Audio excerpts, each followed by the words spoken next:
नमस्कार दोस्तों, मैं श्रीकांत चौहान आप सभी का ट्रेड टॉक के पॉडकास्ट में स्वागत करता हूँ।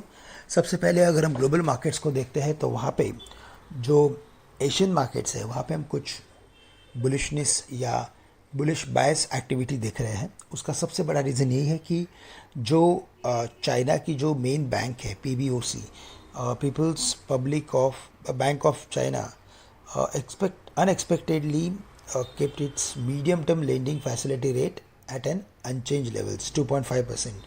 तो वहाँ पे जो बैंक ऑफ चाइना से जो रेट एक्सपेक्टेड थे वहाँ पे 10 बेसिस पॉइंट का कट एक्सपेक्टेड था, बिकॉज वहाँ पे जो इकोनॉमी थी वो अभी भी काफ़ी दिक्कतों से गुजर रही थी। लेकिन अभी जो उन्होंने अपने मीडियम टर्म लेंडिंग फैसिलिटी के रेट को अनचेंज रखा है एट 2.5%, ये एक बात क्लियरली बताता है कि वहाँ पे भी इकोनॉमी स्टेबलाइज हो रही है। इनफैक्ट वहाँ पे जो 10 ईयर बॉन्ड यील्ड के जो रेट है वो 2 बेसिस पॉइंट से बढ़ गए हैं, और साथ ही साथ वहाँ पे कुछ और एक्सेस कैश सिस्टम में इंजेक्ट हुआ है। तो ये सभी रीज़न चाइनीज़ मार्केट के लिए पॉजिटिव है, और इसी वजह से पूरे एशियन मार्केट्स में भी हम थोड़ी सी अपवर्ड एक्टिविटी देख सकते हैं। गिफ्ट निफ्टी ऑलरेडी 80 से 90 पॉइंट ऊपर ट्रेड कर रहा है, और साथ ही साथ अगर हम हमारे मार्केट की सेटअप की अगर बात करें तो शुक्रवार के दिन में हमने एक बड़ी रैली देखी। उसका सबसे बड़ा रीज़न यही था कि आईटी कंपनीज़ के नंबर्स एक्सपेक्टेशन से बेटर थे। इन्फोसिस, टीसीएस, लगातार सभी आईटी कंपनीज़ में हमने एक स्ट्रॉन्ग अपवर्ड सेशन देखा, और उसी की बदौलत मार्केट ने 21,850 के भी लेवल्स को काफ़ी कॉन्फिडेंटली क्रॉस कर लिया। अब यहाँ से जो इम्पॉर्टेंट लेवल्स उभर के आ रहे हैं वो है 22,000 एंड 22,200 के। हावेवर अगर आप यूएस मार्केट्स की बात करें तो वहाँ पे हमने कुछ वीकनेस देखा था, और उसका सबसे बड़ा रीज़न यही है कि वहाँ पे जो टेंशन्स बिल्टअप हो रहे हैं वो यही है कि क्रूड के दाम बढ़ते जा रहे हैं, और रेड सी एरिया के जो टेंशन है वो और भी बढ़ रहे हैं। तो इसी वजह से मार्केट्स एक मिक्स्ड रिएक्शन के साथ ट्रेड करते हुए नज़र आएगा। लेकिन आज हायर ओपनिंग के बाद हमें लगता है कि 22,000 के करीब मार्केट में एक प्रेशर बन सकता है।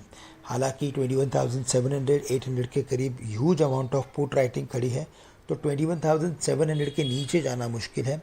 वही अगर मार्केट्स में हायर लेवल्स पे ओपनिंग होने के बाद अगर कोई करेक्शन अगर आता है तो 21,850 के करीब लॉन्ग की पोजीशंस बनाए 21,700 के स्टॉप लॉस के साथ। हायर लेवल्स पे 22,200 के भी लेवल्स हम देख सकते हैं। बैंक निफ्टी यहाँ पे भी हमने एक स्लगिश एक्टिविटी देखी, लेकिन ओवरऑल मूड बुलिश था। 48,000 के ऊपर बैंक निफ्टी में शॉर्ट कवरिंग एक्सपेक्टेड है। करंट लेवल्स पे कोई भी करेक्शन अगर आता है तो 47,600 500 की रेंज में पोजीशंस को लॉन्ग करें, स्टॉप लॉस रखें एट 47,400 के करीब का। इसके अलावा अगर हम अदर इंडेक्सेस की बात करें तो वहाँ पे आईटी कंपनीज़ में एक स्ट्रॉन्ग सेशन था। इन्फोसिस, विप्रो, यहाँ पे हमें लगता है कि तेज़ी और भी बढ़ सकती है। 1700 तक के टारगेट्स इन्फोसिस में नज़र आते हैं, और विप्रो में लगभग 500 से लेकर 510 के। साथ ही साथ हमें लगता है कि टेक महिंद्रा में भी एक्शन हो सकता है, लेकिन 1370 के इम्पॉर्टेंट लेवल्स को क्रॉस करने के बाद। बैंक स्टॉक्स की अगर बात करें तो यहाँ पे भी हमें लगता है कि स्टेट बैंक ऑफ इंडिया एक इम्पॉर्टेंट लेवल्स के करीब आ चुका है। अच्छा खासा करेक्शन हो चुका है, यहाँ पे भी रिवर्सल एक्टिविटी देखने मिलेगी। और साथ ही साथ हमें लगता है कि और रिलायंस इंडस्ट्रीज़, जहाँ पे हमने एक लॉन्ग टर्म ब्रेकआउट देखा था, अपने ऑल टाइम हाइस को रिलायंस इंडस्ट्रीज ने क्रॉस किया है। अब इन लेवल से रिलायंस इंडस्ट्रीज एक बार 2800 के लेवल्स तक यानी कि 2800 तक आने वाले दिनों में जा सकता है।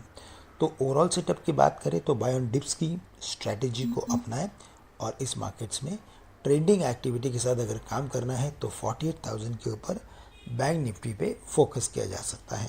तो दोस्तों आज के लिए बस इतना ही। आप सभी से मैं आज के लिए विदा लेता हूँ, और आप सभी के लिए आज का दिन मंगलमय रहे। धन्यवाद।